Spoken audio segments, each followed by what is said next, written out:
Thanks for sending the link, Lisa. I wasn't getting in on my link. Thank you. Okay, well, good morning, everyone, and welcome to the special digital meeting of Cabinet to be held via Microsoft Teams for Wednesday, 19th of May. And as you are all aware, the meeting will be recorded and made available to view on the Council's website. Okay, I just want to, firstly, before we start, is to welcome Councillor Andrew Whitcomb to his first Cabinet meeting this morning. So welcome, Councillor Whitcomb. Thank you very much, Leader. It's an honour and a privilege. Thank you very much indeed. Thank you very much. And if I can bring Christina in quickly. Yeah, thank you, Leader. Yes, Councillor Whitcomb, welcome on board, and on behalf of corporate management team and myself, looking forward to working with you. Thank you. Thank you very much, Chief Exec. Thank you. Okay. Have we received any apologies? I do believe Councillor Shane Cook is absent today, so I've got that one down as an apology. Do we have any others? No, Leader, no other apologies. Thank you very much. Okay then. Declarations of interest. Councillors and officers are reminded of their personal responsibility to declare any personal and/or prejudicial interest in respect of any item of business on the agenda in accordance with the Local Government Act 2000, the Council's Constitution and the Code of Conduct for both councillors and officers. Does anyone have anything to declare? Okay, that's confirmed as no declarations. Moving on to Cabinet item number 3, the Cabinet Forward Work Programme. Again, as per usual, this is just to note, if you're all happy with the contents of that Forward Work Programme, can I just have a show of hands, please, so that we can accept and note those. Thank you very much, everyone.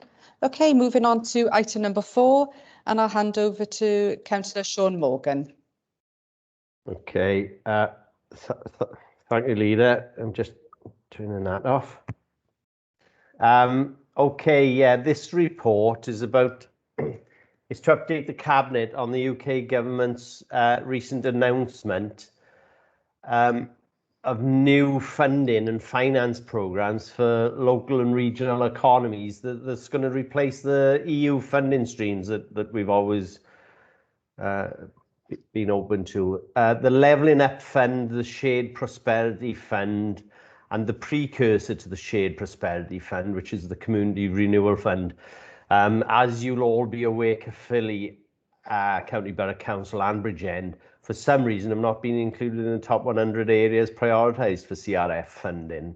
I can assure you that we are working at both officer level and a political level to ensure that the criteria for the forthcoming Shared Prosperity Fund will allow Caerphilly County Borough Council and Bridgend to be in that top 100 priority communities needing funding. Because we must ensure that Caerphilly County Borough Council transitions successfully from EU funding programmes to these new UK funding streams so that existing levels of external investment are maintained.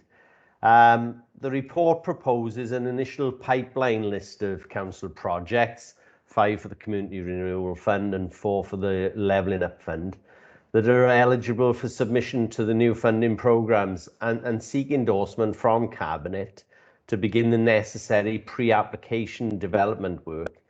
And we'll go through those projects as we run through the recommendations. I'm not going to speak to them here. There is a deadline of the 18th of June for submission, so timelines are tight. What we must be very clear about is that these funding streams will require internal officer capacity and internal resources to work up the bids. And if successful, we would then need to find an element of match funding, 10% in the case of the Levelling Up Fund, in order to secure that funding. Now, the Regeneration Project Board would be able to fund the development of the working up and developing many of the bids, but I don't believe the Regen Board has sufficient funds to supply the match funding. So, you know, there are other issues that come along with this funding, other liabilities that we need to cover off.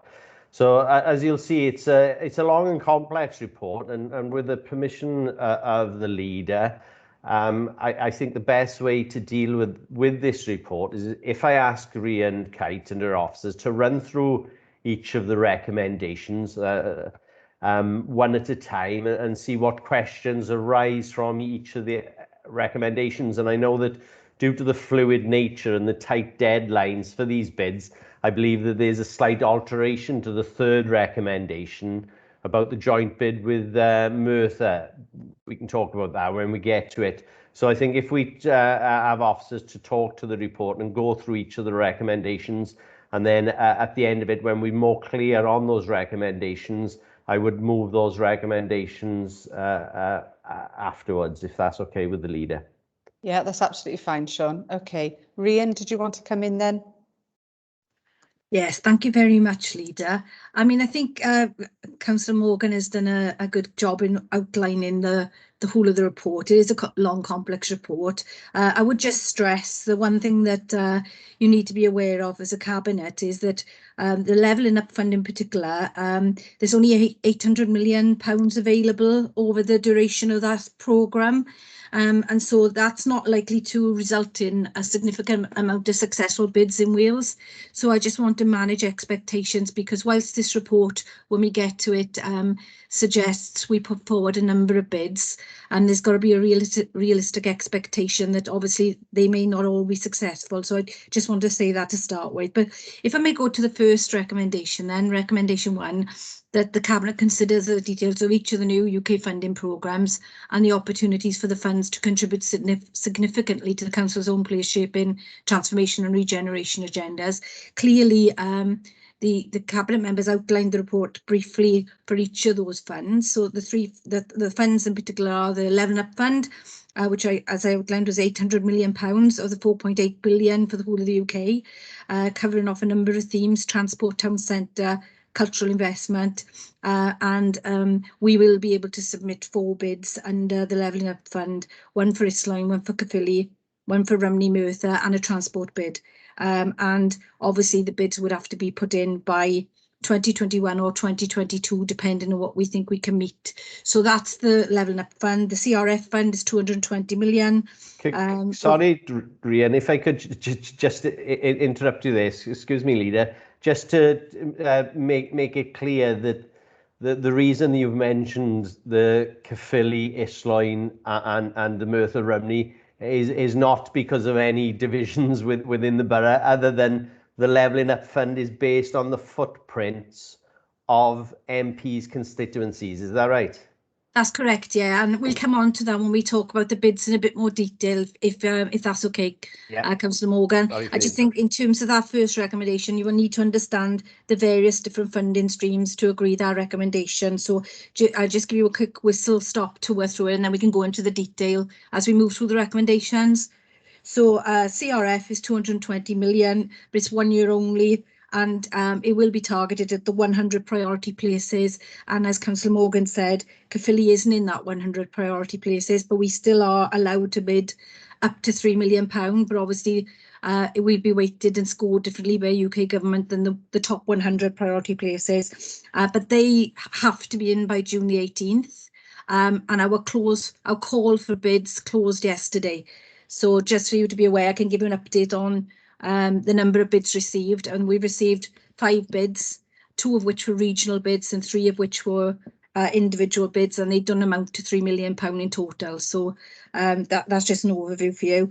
And then with regard to the Shared Prosperity Fund, obviously moving forward, we're awaiting the details, and that will be announced as part of the spending review later in the year. So that's recommendation 1. Any questions on that? I've got just a quick one, really, and I just want to say thank you for making us aware and reminding us of these funds, in terms of the timescales. I mean, it is such a tight timescale for year 1 of this fund that, I'm just concerned that, there are many authorities up and down the country, not just us, that will be struggling to submit bids for these sort of funds. I mean, and also you've touched on the money aspect and the very real risk that we may not even be successful in those bids. What impact do you think that'll have? Because, you know, the way EU funding was, it came down to us through various sources. How do you think this will impact us? Well, in terms of the Levelling Up Fund, obviously there's two elements to that. There's the sort of capital element, which would be the old ERDF equivalent, really, and the ESF element, which would be the equivalent of the sort of employability programs and things that we currently run. They're all funded through ESF. And as you know, we've got around about 90 members of staff employed in Caerphilly alone that are funded through that programme that deliver very critical and important employment support programmes within the county borough, which will all come to an end when European funding ends through 2021 and 22. In terms of the impact, if we are unsuccessful with LUF moving forward because of our exclusion from the top 100 priority places, there's a significant impact on Caerphilly. But obviously, as Councillor Morgan said, officers and members are lobbying very hard to ensure that that top 100 priority places does not inform the SPF moving forward, because the methodology was questionable, and I think there's a lot of raised eyebrows about us not being in the top 100 places that we would have expected to have been. So in terms of the projects moving forward and the LUF in particular, we've got to develop up schemes that we hope will be successful moving forward, because there'd be a huge impact if we weren't able to access those funds moving forward. We need to make sure we got robust bids. But I think for the first round, in any event, 2021, the report touches on the fact that we are probably going to be in a position to bid in 2022 rather than 2021 in the main. Okay, thanks ever so much, Rhian. Christina? Yes, thank you, Leader. If I could just pick up on the point that Rhian raised around managing expectations here and the quantum of money that is available across the UK. Rhian is absolutely right to highlight to you that, when you allocate that out in terms of the amount of money that is going to come to Caerphilly, or indeed Wales, it is going to be not of the quantum that we've been used to previously. But I just want to advise members that it's shifted. All of this has shifted. It's shifted from being grant funding, which is what we've been used to being into a competitive process and making sure that we have robust and high quality bids, because certainly through the Levelling Up Fund, we have one shot at this. And rather than rush, it's us being very careful to ensure that the bids that we do put forward, we have got the utmost confidence that they're the best bids they can possibly be. But I just want to share with members that, whilst the Levelling Up Fund is there and the Community Renewal Fund is there, and certainly we're keeping a very close eye on the Shared Prosperity Fund and lobbying hard to influence the criteria there, there is a lot more funding out there. Okay, particularly around UK government and also around the Welsh Government area as well. And we are working closely with the Cardiff Capital Region and also as an individual local authority to get our bids ready so that we are able to bid in this competitive field that we find ourselves in now. You recently approved a significant capital investment programme, the Place Shaping Programme, and really now for officers, we've got to get our skates on and start working up those proposals. And absolutely, Councillor Morgan is right to highlight up front the resource requirements in order for us to do that, and that is something that we will work through and we'll bring separate reports to you in due course. But very much, we're in the space, we're mobilising ourselves, but I just want members to appreciate that this is one pot of funding, but in a far wider field, but it is very much a competitive field that we find ourselves in now, rather than a simple grant funding regime. Thank you, Leader. No, thank you for Christina, and really important point there, to actually mention the fact that there are streams and pots of funding that we can go for UK-wide, so thank you. Okay, Rhian, did you want to continue, or whose hand's up? No, it's Christina's, yeah. Okay, you can carry on, Rhian. If I may, Leader, then I'll go to the next recommendation, if that's okay. Second recommendation then is referring you to paragraphs 5-12 of the report in respect of specifically the Levelling Up Fund, where we've identified a series of projects that we suggest we could work towards working up. These projects have been looked at via a prioritisation exercise, taking into account the Council's ambitious place shaping framework. And clearly, as you'll see from the report, the 100% with the exception of one site of the sites that are suggested, are already form part of your place shaping framework. So if you look at paragraph 5.12, we've got a number of suggestions there for your consideration, and these are the schemes that we believe are going to be a best fit for both the programme, your strategic priorities that you've already identified as Cabinet, and indeed in terms of our wider regeneration ambitions. So we've outlined a series of schemes there. If I take them constituency by constituency, because as Councillor Morgan identified, there's one bid per MP and one transport bid that we can submit. So for Caerphilly, we are suggesting that we put forward the transport bid, which is Caerphilly Interchange, which you're all aware of, is a major project under the Caerphilly 2035 and the Metro project. So that's the Caerphilly Interchange, which will be a transport bid. Then we move on to the Caerphilly constituency, where we suggest in a series of projects that would be worked up together, which will comprise the business park at Caerphilly town, Bedwas Bridge active travel and traffic mitigation scheme, and the potential access road in conjunction with the work that we're looking to take forward at the strategic site in Caerphilly town. And then for Isloyn constituency, we're suggesting that we build on the excellent work that the council has undertaken to date at Cwm Carn Forest Drive, developing that into a first-class visitor attraction that will attract international visitors, linking that then with the canal, the Brecon and Monmouthshire Canal, so that we have better connectivity with the Risca Town Centre and Pontymister, and then redeveloping a key town centre site within the town to finish the loop, really, in terms of making it a strategic scheme. And then the fourth one, is the Rumney proposal. Obviously, this one is a little more complex because this is a joint bid with Merthyr Borough Council, because Gerald Jones, the MP for Rumney, clearly covers both Merthyr and the Upper Rumney Valley. So we're looking at a package of proposals with Merthyr there. And for our part, we were looking at improvements to the A469 and improvements to our cross-county connectivity to ensure that residents in the Upper Rumney Valley can access the very exciting proposals that will be in Merthyr's package moving forward. So that's recommendation 2, Leader. Thank you. Thank you. And as you say, these are part of our place shaping plans and discussions that we've had over time. So it's great to see these items in here and obviously fully support those. Okay, if there's no indications, we'll go on to the next one. I believe Councillor Morgan. Yeah, Councillor Wickham got his hand up late. Yeah, come in. Thank you, Leader. One of the things I wanted a clarification on was several times we mentioned bidding and competitive bidding. Now, do we make those bids to the Welsh Government or do we make them to the UK Government? UK Government. So they've bypassed devolution then. So, thank you, Rhian. Thank you. It would appear that way. It would appear that way.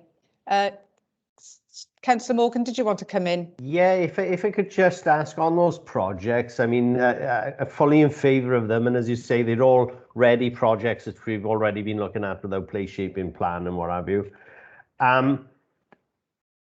Have we recognised any match funding for any of these bids? Because obviously that's always going to be an issue. And I'm just wondering that the joint bid with Merthyr and Rumney, obviously that makes it a little more difficult because one council may have different set of priorities to the others.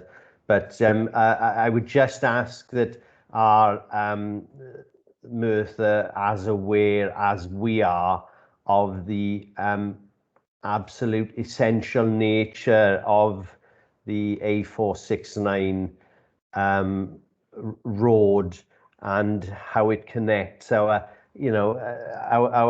communities, some of them the hardest hit in this pre-industrialized era. They definitely some of the hardest hit and are Merthyr aware and can they see the benefits of this joint bid? There's a number of things to unpick in those questions, Councillor Morgan, I think. If I can go backwards, obviously we've been working with Merthyr since this has been announced. We've had a series of meetings with them, and obviously they understand that our residents in the Upper Rhymney Valley very much look to Merthyr as what their main town centre. And actually, you know, if you go up over to Merthyr, it's mostly Rhymney residents shopping and going there, I think. But they absolutely understand that there's a pivotal role of the A469 in terms of access for goods and services, and also for residents, obviously for access to the A465 from our county borough. And we'll be working hard to make sure we got a cohesive bid with Merthyr to ensure that our collective priorities are met through the bid. So that's in simple terms the answer. And obviously we have to have a joint bid because we can't go off and do separate bids with the one common MP. That wouldn't work under the criteria for the fund. In terms of your other question, which was around funding, match funding, obviously officers will be working hard over the next year to look at alternative sources of match from both City Deal, Cardiff Capital Region, also Welsh Government, and any other funding that we can find with regards to all of these, including private sector funding match. So, for example, with Caerphilly Business Park, we're proactively working with the private sector there to look at developing units, and now we could act as our match for that element. Similarly, you know, Marcus Lloyd and his team are working with Transport for Wales and with Welsh Government around the transport schemes, and they could be looking for match from alternative funding from government. But I think it's fair to say that we probably will have to, as a council, find some match of our own as well. I don't think we're going to be able to outsource it all, but we will be actively looking for all options for fund match. Okay, great. Thanks for that, Rhian. Thank you. In terms of the third recommendation then, Leader, do you want me to move on? Yeah, okay, thank you, Rhian. But before I do that, I just noticed that Stephen Harris's hand is up. Do you want to come in relation to that? Yeah, just to make a quick point, Leader, on the match. Don't forget, there's a great opportunity here as well to tap in ourselves to the 30.2 million place shaping money that you've agreed, and we already have that set aside. Yeah. And clearly, where there's a case to leave it in external funding with some of that, I'm sure you'll be open to some recommendations to using those reserves to drive this forward as well. Absolutely. Yeah, and absolutely. And I was going to just come back in and say, not forgetting the money that we've set aside already in reserves for this as well, for our very ambitious place shaping plan. Anyway, okay, Rhian, do you want to carry on? Yes, thank you, Leader. I mean, I understand with recommendation 3. Obviously, if I can give you a bit of background to recommendation 3 as printed in the report. We obviously originally intended to submit a deadline in round 1 originally for the Rhymney bid, but having discussed this at length with our colleagues in Merthyr, it becomes apparent that timeline is not can't be achieved. If we're going to put a robust collective bidding with Merthyr, we need to reconsider the timelines associated with the bid for Rhymney. We'd always intended to submit the other bids in time for the June 2022 submission, but we had originally thought that we'd be able to hit the June 21 submission for Merthyr. But as Councillor Morgan alluded to earlier, this is a fast-moving sort of environment, and it's become clear that Merthyr are not going to be in a position to submit by June 21. So we need to work up our bid, which is, to be fair, will give us more time for further robust bid. To make sure that we then get a bid in for 2022. So the recommendations are really now that we submit them all for the Levelling Up Fund for 2022 rather than 2021. Yeah, thank you. Yes, absolutely. And I think that's the right and proper thing to do here to ensure that we've got a robust joint bid there. So thank you, Rhian. Okay, do you want to go on to the next one? Yeah, I think note the need for funding to be earmarked to support the project development in order covered off to maximise their chance of success. I think we've covered that really in terms of the discussion we've had so far. And then the next recommendation to endorse the creation of a task and finish group to further develop the prioritised projects for the Levelling Up Fund, including all necessary pre-application work, including engagement with neighbouring local authorities on collaboration projects. Okay. Could I come in on that, Leader? Yeah, come in, Sean. Just wondering with that, how do we see the setting up of the task and finish group? Would that be from members of the Regeneration Committee or? I mean, from our perspective, Councillor Morgan, we would obviously do the legwork as a working group of officers, and then we would report into the Regen Board and potentially Transformation Board and Cabinet. Okay, so the task and finish group of officers, you're suggesting, yeah. Yeah, sorry, I didn't get that. Okay, yeah, that's fine. And then obviously the next recommendation, if you're happy for me to move on, support the continuation of our collective challenge towards the UK government prioritisation methodology used to determine the Community Renewal Fund priority 100 places to enable us to influence the forthcoming UK Shared Prosperity Fund. And obviously we've touched on that earlier. We are actively in dialogue as officers, but I know that as members you're also actively in dialogue with the relevant politicians. And acknowledging the fact that you've already written to the Prime Minister, Leader. So I have, yes. And then finally, acknowledging that there will be a significant resource impact for the Council in administering the programmes and a need to identify suitable resources to administer the Levelling Up CRF programmes and the impending Shared Prosperity Fund. And I think that's quite a critical point, if I may, because at the moment, EU funds, we deal with them, but there's a whole team of people in WEFO who administer this stuff. And obviously that duty is now being passed to the councils directly. So all of this new fund will be for us to administer and deal with. So there will be resource implications in terms of staff, for finance, you know, legal, regen and other departments, the HR, etc. So just to put that on your radar now. Yeah, absolutely, Rhian, and I think you cannot underestimate the impact this is going to have for our staff, and you know the way the funding has been shared out previously. And as you just said, you know, we've had teams that supported us in terms of bids, etc., and working things up. This is quite concerning, I feel, because I think the money that they set aside was wholly inadequate. In replacing these funds. So this is something that we're going to have to keep a very close eye on in terms of our provision and in terms of administering this. So you know, this is something that is very concerning for me. But obviously, we could be, you know, the recommendation is to acknowledge. I think we need to acknowledge this and work our way through and to see what the impact this is going to have on us as an authority. So thanks, Rhian. Just one note of to bring to your attention, Leader. There is £125,000 that comes with the Levelling Up Fund for capacity building. So that's the extent of the support funding that we've got. Yeah, and I couldn't recall that value when I was just talking about it. And I will say wholly inadequate is the words I'm going to use in terms of that fund. So thank you for reminding me of the value of it or lack of. Okay, if we can now. You've covered all the recommendations, and I think we've had a little bit of debate around that. If we go to formally moving those then, and seconding. Yeah. Thank you, Okay. Councillor Morgan. Yeah. Thanks, Leader. Yeah, so I would like to formally move the report and the recommendations contained within, along with the slight alteration which Rhian has outlined. And I think that we all understand the implications for the council. Obviously, there's pots of money there we've got to go for.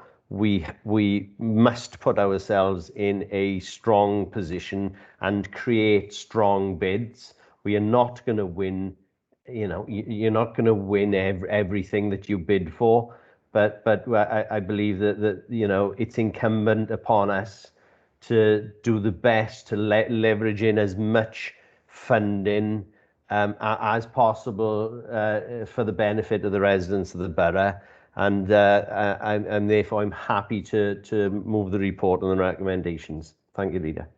Okay, can I just ask then for clarification for the minutes and for the record then, Councillor Morgan, if I read out then the new recommendation as at point 3, if that's okay with everyone. Yeah. And obviously this will replace the one that was in our written documents that came out previously. So to approve that officers work with their counterparts in Merthyr CBC to formulate a joint bid for the Merthyr and Rumney constituency in round 2, June 2022 of the programme. Okay, if everyone's comfortable with that. Yeah, happy to move that, Leader. Councillor Stenner? Yeah, I'd like to second the report and the recommendations contained within the report, along with the amendment that has been made this morning. Okay, thank you both. And if we can now go to the vote on that then, please.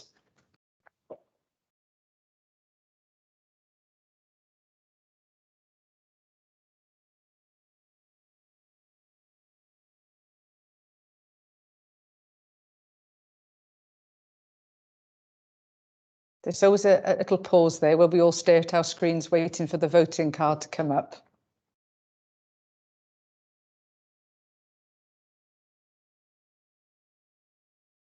Have you all managed to do that? Yep, thank you very much. That's all been approved and that's unanimous. Thank you all. Okay, we'll go on to the next item on the agenda then, and I'll hand over to Councillor Morgan once more.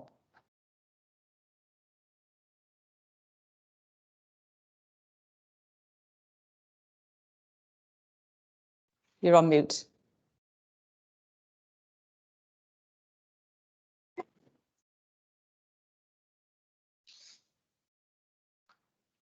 Are you having difficulties there? My apologies, Leader. I'm struggling with the second screen here. I'd lost something there. Anyway, okay. let's moving on swiftly. This report is seeking the views of Cabinet on allocating capital funding of £300,000 to allow progression and development of the outline design and detailed budget estimates for the next phase of the A469 Troy de Llywch Highway Improvement Scheme. As you'll be aware, the A469 lies on a fault line and it was closed in 2014 due to a Welsh water mains burst. An option analysis suggested a funding requirement of some £80 million was needed for an alternative route. A Resilient Roads grant was secured from Welsh Government in 2020, and this allowed a more extensive site investigation which identified that the depth and the extent of the disturbed area within the landslip is not as great as that was initially indicated, although the road cannot be fully opened without remediation works. Progress in 2020 and 2021 identified potentially a more economic solutions, negating the need for an alternative route. But further funding is required to progress the next phase of development. And as I've said, this report asks the Cabinet to agree a further £300,000 to enable the completion of the feasibility and design, so we can arrive at a preferred option, and then that option is built up for us to take forward. So I spoke earlier in the last report about the absolute essential nature of us securing this route. So I'm only too happy to move the report and the recommendations contained within. Thank you, Leader. Thank you ever so much, Councillor Morgan. Councillor Stenner? Thank you, Leader. As you will all know, I am more than happy to second this report. Being the local ward member for Trydeville, I cannot stress how important this stretch of the A469 is for local residents and businesses. This report will put us in a situation to find a long-term solution for this vital route and make our communities more resilient. It's a positive step towards the removal of the continual threat of damage and disruption, and I'm sure it will be welcomed by residents of the Upper Rhymney Valley. Absolutely, Councillor Stenner. Thank you very much for that. I'm just mindful that the recommendation doesn't highlight here that where we're going to take the money from. So if I can bring in Steve Harris. Yeah, thank you, Leader. If we could just add at 3.2, it is also recommended that the 300,000 should be funded from the place shape in earmark reserve. So if you're happy with that, I'd like that to be added in the report, please. Yeah, I'm content with that. Councillor Morgan, are you happy? Yeah. Thanks, Steve. Thanks for the clarity. And yes, I'm very happy to move that extra recommendation there. And can I just check that everyone was clear on what that extra recommendation was then for the records? Thank you. Okay, if everyone's content with that, as you say, it's a further clarification on where we'll take the funds from. So I think we'll be ready to go to the vote there.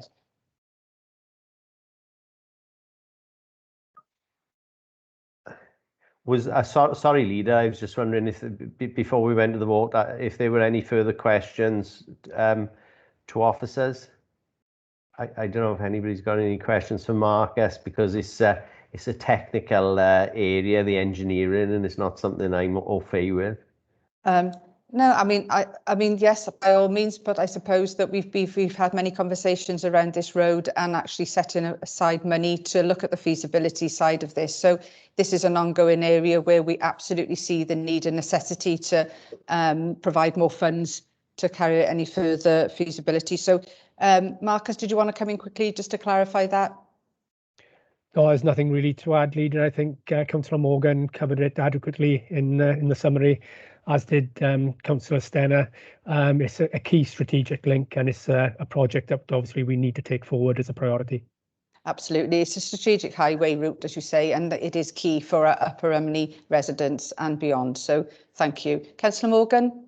Yeah, if I just one thing, just for clarity, this going back, obviously in the report I mentioned there that they were looking at an £80 million alternative route previously, and of course that's an awful lot of money for us to find. You know, Welsh Government hasn't got that money in its back pocket. We've had some funding, which is the Resilient Roads Grant, which has allowed us to look in greater detail at the what I would call the fault line up there. So I was just wondering, Marcus, if you could explain what has been unearthed, which has allowed us to change from that having to look for what we thought was going to be an essential alternative route to actually the fact that we can. It looks like there's a possibility of remediating the road in the situation it is at the moment. Yeah, certainly, Councillor Morgan. The initial study that was undertaken back in around 2015-2016, which was following the problems following Welsh Water in 2040, indicated that it looked like a deep-seated failure, which would have impacted both on the hillside above and the hillside below, as well as the road, which necessitated the need then to look at a possible alternate route, because it was such deep-seated, the failure, and trying to resolve that issue would have been significant in terms of civil engineering and cost, and the 80 million would have probably been a cheaper option to create a new road. But since we've monitored the situation over the intervening years to see what movement was happening, to get a better understanding of the dynamics of the area. There's been continual movement, but not significant. Obviously, the storms of 2020 with Storm Dennis put a lot of water in there, and we're talking more than a 1 in 100-year storm that occurred, which created further movement in the area.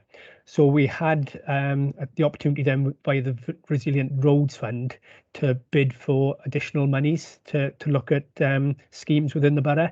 So we put forward the A469 Troyd review to get more money to undertake a more detailed study than what was done in the previous study.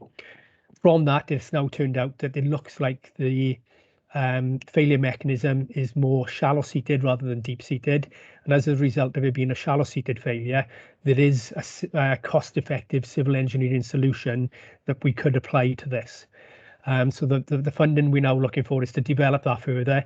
The report identifies a number of options for the geotechnical solution. There would be other costs for the civil works on top of that, ranging from 1.5 to 9 million, depending which option you go for. We would look to try and keep that road open, because obviously we know it's a key strategic link. But what we want to do with the next stage now is look at how we can develop those solutions further, work with a contractor to come up with the best solution that we could implement the remedial work there to try and open the road up based on this now shallow-seated failure. The one thing I would add is a note of caution with regards to the construction, although we would now try and work our way forward with the design and build option following the next stage of work that we're going to do, so that the contractors on board and contributing to the solution in keeping the road open, is that we've got a very steep hillside on the one side of the road above it and a very steep incline below the road. So the room we have to work in is very, very constrained. And obviously we've got to build in factors of safety for the roadworks to be undertaken. But that's why we want to go with this option now, develop it to the next stage with some preferred options with the 300,000, and then we will look to tender out a design and build scheme to bring a contractor and consultant on board to come up with the best option that would obviously limit any impact on the road while those construction works were undertaken. Anything else you would like me to cover, or is that sufficient? No, I mean, that's thanks, Marcus. Yeah, no, you've absolutely covered off there. So thank you, Marcus, and thank you, Sean, for asking that question. I suppose now that we know it's shallow seated, that's key, isn't it? Because obviously engineering solutions now in that area are going to be very different. So I think it's only right and proper that we align this money to get that work undertaken. Christina, did you want to come in? Yes, thank you, Lida. Yeah, just to add, there is an engineering solution to this. You know, any project like this, there is always an engineering solution to it. It's a matter of how much it is and how technical it is. And as Marcus has said, we have some, tricky constraints on that site as well. And also, we all want to continue the throughput of that road whilst the work is going on as well. So this report sets out the next step to get us to that place. But I just want to reassure members as well that, that site is being constantly monitored by our structural engineers. There is, movement occasionally, and that is being monitored very, very carefully. And just to reassure members, the safety of the public is our utmost priority, and we won't do anything to jeopardize that. So, we are monitoring it closely, and we will put in any remedial actions if deemed necessary as we go about developing the final proposal for this site. Thank you, Lida. Thank you, Christina. Thank you ever so much for that. Okay, if there are no further questions, and thank you, Marcus, ever so much for that clarification there, we'll continue on with the vote.